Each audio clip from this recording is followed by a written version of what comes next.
بسم اللہ الرحمن الرحیم۔ السلام علیکم۔ آج کی کہانی ہے دعا کام آ گئی۔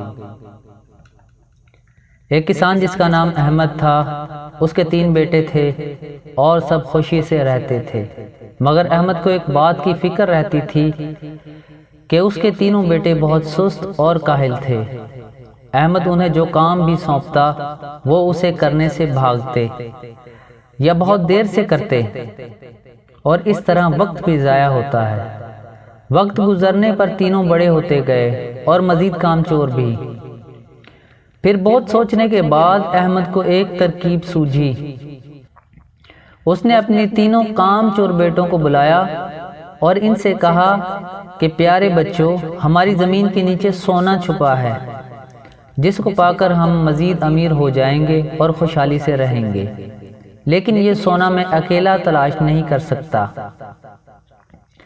اس لیے مجھے تم تینوں کی ضرورت ہے۔ کسی اور کو بھی مدد کے لیے نہیں کہہ سکتا، ورنہ وہ لوگ یہ سونا خود لے جائیں گے۔ اس لیے میرے بچوں، تمہیں میری مدد کرنا ہوگی۔ تینوں بچے سونے کا سن کر بہت حیران ہوئے اور سونے کی تلاش کے لیے راضی ہو گئے۔ تینوں نے بڑے جوش و خروش اور محنت سے زمین کی کھدائی کرنا شروع کر دی۔ جب کھدائی مکمل ہو گئی اور سونا نہ ملا تو تینوں نے اپنے ابا سے پوچھا کہ یہاں تو کوئی سونا نہیں ہے، کیا آپ نے ہم سے جھوٹ بولا تھا؟ احمد نے کہا، بالکل نہیں، جھوٹ بولنا بہت بری بات ہے، میں نے بالکل جھوٹ نہیں بولا۔ احمد نے ان تینوں کو بیچ دیے اور کہا کہ زمین میں ڈال دو۔ احمد نے کہا کہ بیٹا، خزانہ یہیں موجود ہے، مگر تم لوگ جلدی کر رہے ہو اور جلدی کا کام شیطان کا ہے۔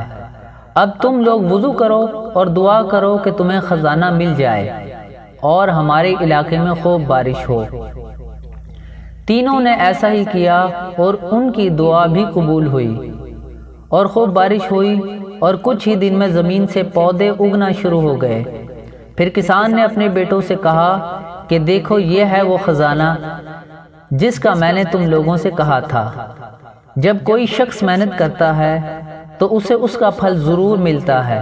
تینوں لڑکے اپنے ہاتھ سے لگائے پودوں کو بڑھتا دیکھ کر بہت خوش ہوئے اور اپنے ابا کے گلے لگ گئے اور کہنے لگے کہ ہم آئندہ سے ہمیشہ آپ کی مدد کریں گے اور اپنے پودوں کی بھی حفاظت کریں گے، جسے کسان سن کر بہت خوش ہوا اور سب مل جل کر کام کرنے لگے۔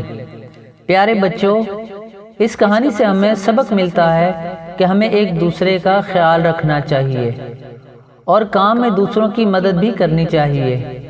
محنت سے کیے کام کی بہت برکت ہوتی ہے۔